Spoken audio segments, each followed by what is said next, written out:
Beal just picked up his third foul.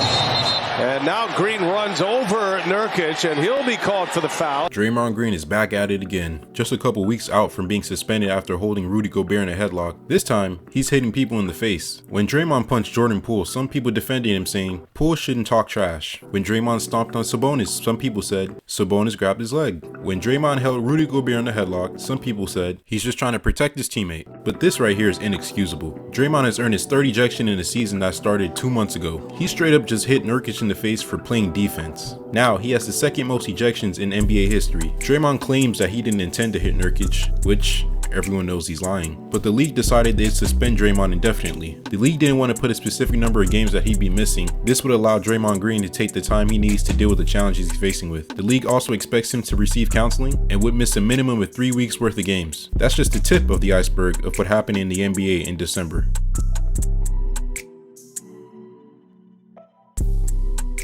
Early on in the month, the Lakers would face the Rockets, and the Lakers would win. But on their way to the win, Rockets head coach Ime Udoka would get ejected for his language used at LeBron James. Ime wasn't happy about LeBron complaining about foul calls, so he called him out. And LeBron clearly didn't like his choice of words. I personally don't think what Ime said warranted ejection, but the ref standing next to him did. The Lakers would face the Rockets again in January, but here's the best audio I could find from the moment.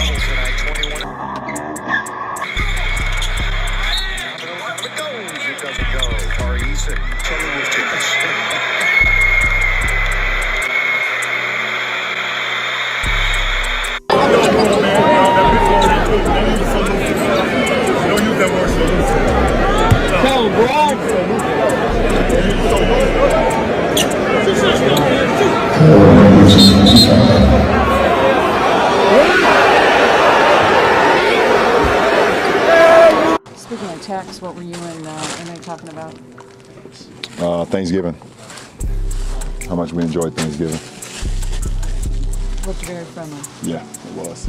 You've never gotten that.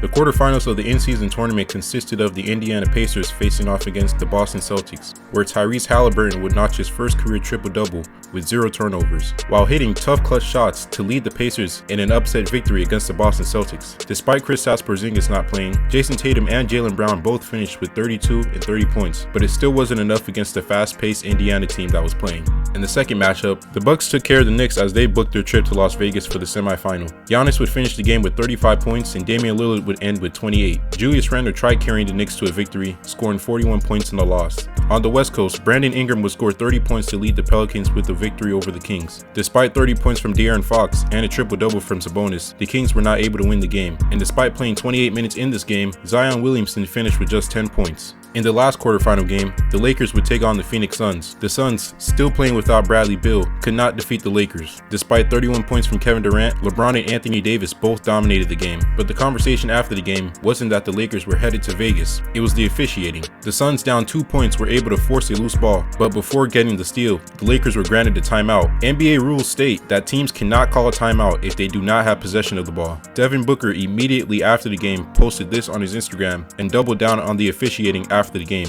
The whole world's seeing it. I just got off social media and other players around the league seeing it. So it is what it is. You know, refs miss calls sometimes, but you know, when they're a bit that obvious, you know, it's tough. What do you guys think? Did the Lakers have possession of the ball, or did the refs get this wrong? The semifinals and finals were played in Las Vegas on this court specifically made for the 2 games. The first semifinal game would be the Bucks versus the Pacers. Tyrese Halliburton again would lead the Pacers to an upset victory against the Bucks, finishing with 27 points, 15 assists, and 0 turnovers. Giannis would finish the game with 37 points, but it wasn't enough to overcome the late shot making of Halliburton. He also did Lillard's Dame Time celebration on the same court he was playing on.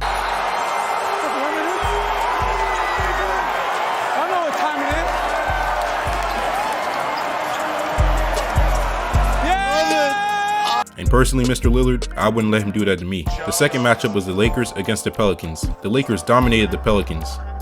That's it. There isn't much more to say other than LeBron, the oldest player in the entire league, had the most energy on the floor, finishing with 30 points in just 23 minutes. And Zion Williamson, who's 15 years younger than LeBron, was looking rather... He looks fat. Finally, the finals, the Los Angeles Lakers versus Indiana Pacers. This game was pretty close up until the fourth quarter, where the Lakers pulled away with the lead, going on a 15-3 run. The Lakers' game plan was to dominate the paint, scoring 86 points in that area compared to the Pacers' 44, while also attempting 28 less threes than the Pacers. Anthony Davis had an historical game, finishing with 41 points, 20 rebounds, and 4 blocks, as the Lakers would win the inaugural in-season tournament. LeBron, for his production throughout the tournament, won tournament MVP. He'd also make the All-NBA in-season tournament team, along with Giannis, Anthony Davis, Kevin Durant, and Tyrese Halliburton. And after the tournament, what also made news was that the Lakers announced that they were hanging an in-season tournament banner to honor the tournament that they won, which made some headlines because despite being tied with the Celtics for the most championships in the league, people think they have no real reason to hang the banner. What do you guys think? Zion Williamson has been in the NBA for 4 years and is still yet to play in a playoff game due to injury. So, the quarterfinal and semifinal games of the in-season tournament were the biggest games he's played in his career so far, and he scored 23 points in both games combined. And the conversation around him immediately became, why is he so out of shape? You've got Shaq, Charles Barkley, Stephen A. Smith, Shannon Sharpe, and countless other people calling him out on his conditioning and eating habits. Stephen A. Smith even said this. Shameful. You got chefs in New Orleans, I'm not exaggerating, I'm quoting people. You got chefs in New Orleans who love him. They're looking for him. Every chef there wants to meet him. The word out on Zion Williamson is that he'll eat the table. I'm quoting. He'll eat the table. If the word around town about you is that you'll eat the table at a restaurant, it's just insane. Chefs wanting to meet you because they know you'll eat their food is even crazier as a professional athlete. But besides all the criticism he's getting, everyone is right to a degree. As a professional athlete, you're getting paid millions. The least you could do is eat and train right to be able to perform as best as you can. Hopefully Zion takes that time to really focus on that area of his life. That way he can perform the way we know he can. Because Zion has missed many games due to injury, the final 3 years of his contract are no longer guaranteed. If Zion continues to miss games this season, he'd also lose guaranteed money from his salary next season as well. After the 2024-25 season, the Pelicans have the power to waive Zion at no financial expense. If Zion stayed healthy and was on the court, he'd have a guaranteed $163 million in his pockets by 2028. Now, there's a chance he won't get anything near that in his future contracts in the league. It's our ball, ain't it? It's our ball! A rematch of the semifinal game of the in-season tournament took place with the Bucks playing the Pacers. And let's just say, these two teams really don't like each other. Plays like this. Giannis would get his revenge though, as he finished with the Bucks' franchise scoring record of 64 points in a game, while leading the team to a win. He'd finished the game attempting 32 free throws and making 24 of them, and the rest of his points came from under the basket. Seriously, look at his shot chart. After the game, the Pacers apparently took the game ball to give it to a rookie that scored his first NBA points by a free throw, instead of giving it to the guy that just made franchise history in the arena he plays in. And he won the game. But hey, the rookie scored, right? We all know the Pacers wanted to be petty and didn't want to give Giannis the game ball.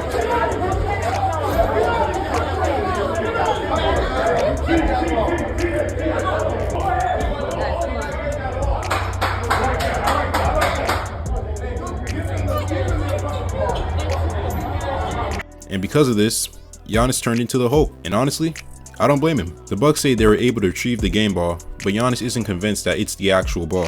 Can you confirm that you have the game ball from tonight? I have no idea. I'm not gonna lie. I have no idea. I don't know. I have a ball, but I don't know if it's a game ball. It doesn't feel like the game ball to me. A couple nights later, Giannis would again make franchise history by passing Kareem for the most rebounds grabbed in franchise history. And this time, the team made sure to retrieve the actual game ball. Gives it to the official. Gives it to Danny Carter. Okay, we got it. Danny's got it. We're good. This guy stinks! The Detroit Pistons have been historically bad this season. It's actually kind of impressive, going winless in November and losing 12 of 13 games in December, and overall going on the NBA's longest single season losing streak at 28 games in a row. Other teams don't respect these guys. Here's Giannis babysitting his kids mid-game. Fans are chanting, "Sell the team."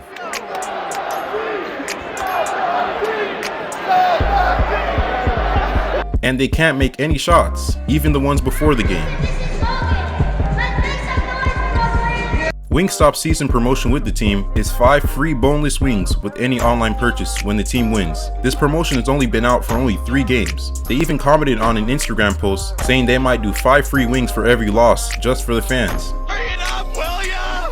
We're hungry over here, look at us! My kids having a yellow guy! In the 2023 calendar year, the Detroit Pistons have won 10 games out of 75. That's a 13% win rate. This team doesn't look this bad on paper, especially with Cade Cunningham playing the way he has. Hopefully, they can turn this around in 2024. The Spurs were also on a losing streak in December, but they were able to snap it against the in-season tournament champion Lakers. Their streak lasted over a month, and they finished the month winning just 2 games out of 14. And after the game, Wemby said he's addicted to winning. Not like I forgot about that feeling, but and of course I never want to lose again, but it's gonna happen, and we gotta enjoy those moments, because this is what I'm addicted to, winning. This is what I love. And well, the good thing for him is that he won't be developing any type of addiction this season, just by how the Spurs have been playing this year. First up on the Christmas Day slate was the Bucks against the Knicks. The Bucks came into this game on a 7-game win streak and a 9-game win streak against the Knicks. The last time the Knicks were able to beat the Bucks was on November 5th, 2021. The Knicks would go up by 16 points in this game thanks to the 38 points dropped by Jalen Brunson, but the Bucks would always find a way to answer and keep the game relatively close. Both Giannis and Lillard would finish with 32 points, but the Knicks would hold on for the victory, snapping the Bucks win streak. Warriors and Nuggets. Steph Curry's poor Christmas game shooting streak continues, as he'd finished the game with just 18 points on 7 of 21 shooting from the field and 3 of 13 from 3. In the 10 Christmas games he's played in, he's only scored above 20 points in one of them and has never shot above 42% from the field. Klay Thompson also played poorly, finishing with 9 points, with all of his points coming from the 3-pointers he'd make, rounding out to shooting just 25% from the field. The Nuggets took care of the Warriors at home thanks to the 28 points scored by Jamal Murray. Despite finishing with 26 points, Nikola Jokic struggled from the field, just making 4 of 12 shots he attempted, but shooting a perfect 18 from 18 from the free throw line. Celtics vs Lakers. For the third time in league history, the Celtics would match up against the Lakers on Christmas Day. The last time these two teams played each other on Christmas was in 2008. The Celtics started the game off hot, going on a 12-0 run to start the game, and would lead by as much as 18 points in the first quarter. The Lakers eventually woke up and took the lead in the game, but Boston would regain the lead and never look back, winning 126-115. Kristaps Porzingis led the Celtics in scoring with 28 points and 11 rebounds, with Jason Tatum ending with 25 points. Anthony Davis played great, finishing with 40 points and 13 rebounds, while LeBron had a tough time scoring, finishing with 16 points, but he also had 9 rebounds and 8 assists. 76ers vs Heat. Probably the most underwhelming Christmas game this season happened in Miami, because both Joel Embiid and Jimmy Butler were both ruled out this game. Embiid with an ankle sprain and Butler with the calf strain. Philly got the lead early, but Miami would go on a 21-1 run and lead by 21 points in the third quarter, but it only took about 8 minutes for the 76ers to come back and tie the game. But it'd be the rookie, Jaime Jaquez Jr., who would lead the team to a victory, scoring 31 points and grabbing 10 rebounds for his first career double-double. Bam Adebayo also added 26 points and 15 rebounds. Tobias Harris and Kelly Oubre led the Sixers in scoring, while Tyrese Maxey struggled all game, finishing with just 12 points on 4 of 20 shooting from the field. Mavericks and Suns. The latest matchup between Luka Doncic and Devin Booker took place, and clearly Luka still owns the Suns arena, scoring 50 points along with 15 assists as the Mavericks would walk away with a 14-point win. Luka also became the 7th fastest player to score 10,000 points in his career and is now tied for 3rd for the most points scored in a Christmas game. And like always, these two teams would get in a scuffle. Williams all the way and a foul. It looked like Williams had double dribbled over there in the corner. And if that's on Booker, that's his 4th. Durant. Oh, and now Booker and Grant Williams are tangled up. As security hustles out onto the floor.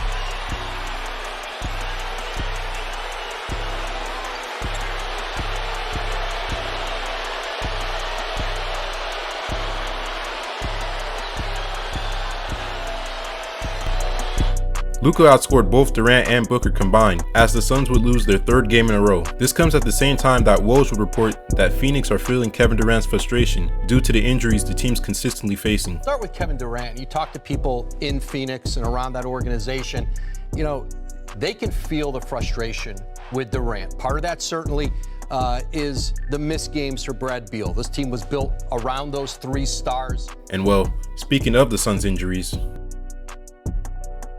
for the first time on December 12th, Kevin Durant, Bradley Beal, and Devin Booker were expected to play for the first time together against the Warriors. That was until Kevin Durant was ruled out hours before the game. But the very next day, on December 13th, would be the first time that all 3 players would be on the court together against the Brooklyn Nets. The true beginning of a quest to win a championship trophy, they lost.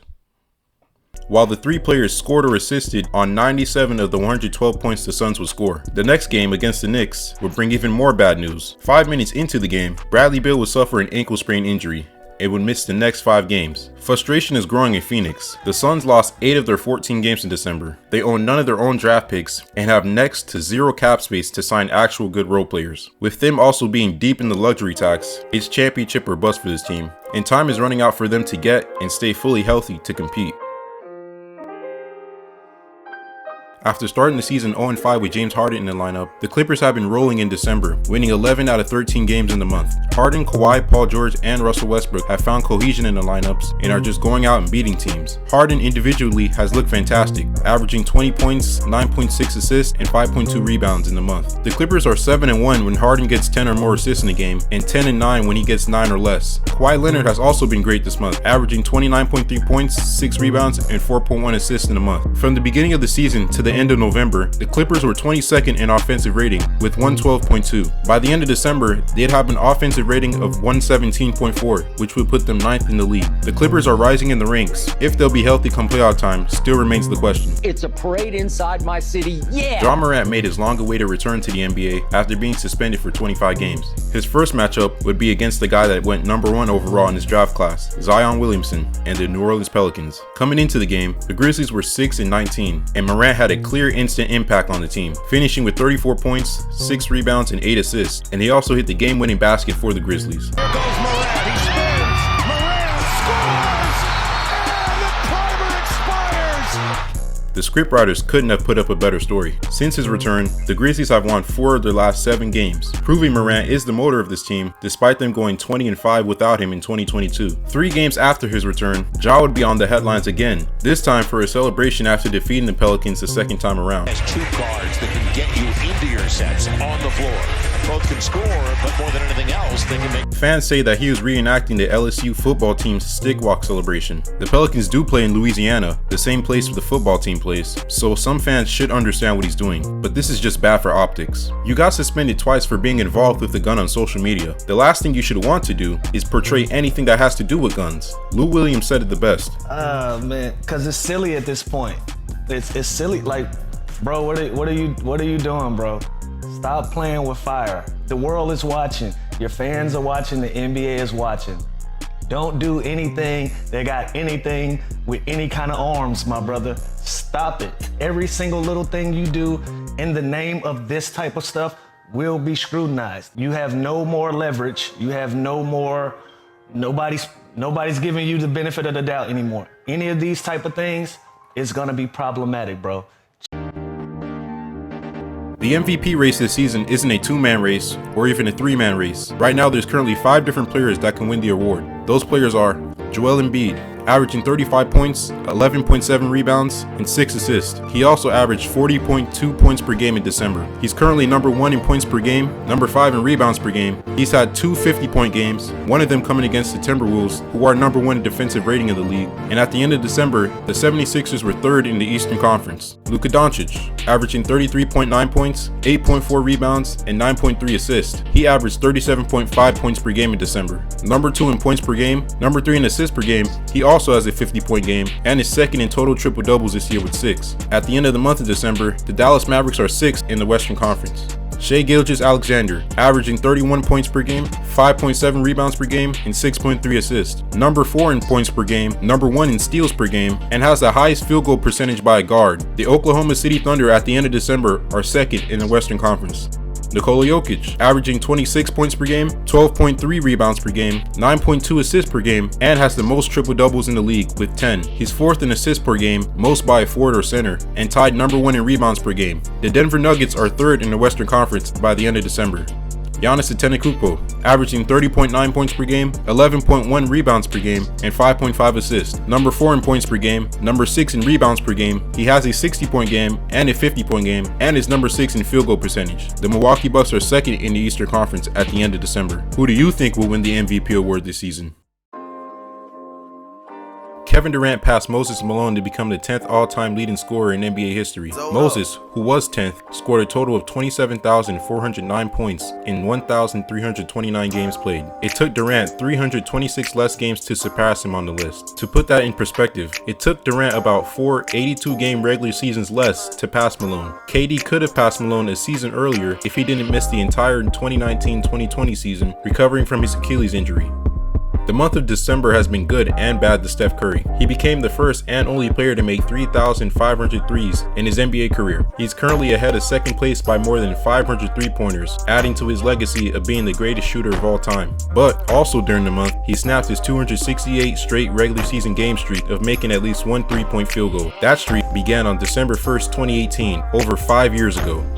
Damian Lillard became the 51st player to score 20,000 points in his career, scoring 40 points en route in a win against the Spurs. Playing his 794th game, Lillard became the 17th fastest player to reach this milestone. He also made his 2,451st three-pointer to pass Kyle Korver on the all-time three-pointers made list. He's currently number 5 behind Reggie Miller, James Harden, Ray Allen, and Steph Curry. Our first big mid-season trade took place on December 30th. The Toronto Raptors are sending OG Anunoby, Precious Achiuwa, and Malachi Flynn to the New York Knicks for RJ Barrett, Emmanuel Quickley, and a 2024 second-round pick. I overall don't really understand why the Knicks would go through with this. This trade doesn't put them in any better position to compete with the Bucks or Celtics, or even the 76ers. And with them giving away Quickley and Barrett, I don't think they have enough assets to pursue Donovan Mitchell anymore. OG is a great win player. I don't think he moves the Knicks championship ceiling any higher. The Milwaukee Bucks have started to figure things out with their identity, winning 10 of 13 games in December. One of the losses came from the in-season tournament matchup with the Pacers. The Orlando Magic have slowed down a bit, while the Chicago Bulls have picked it up. Detroit is, yeah. As mentioned earlier, the Clippers are starting to find their role. Injuries to Kyrie Irving and Derek Lively have slowed down the Mavericks, with Luka Doncic being the only thing keeping them afloat. Since winning the in-season tournament, the Lakers haven't been consistent, losing 8 of their last 11 games to end the month. The Phoenix Suns haven't had any luck in December either, losing 8 of 14 games in the month, with Booker and Durant averaging 26.9 points per game and 27.9 points per game. Ja Morant has had Memphis pick up the slack from earlier on in the season. And since his return, he's won more games than the Pistons. They have no room to mess up if they want a playoff spot, and the Spurs still haven't improved.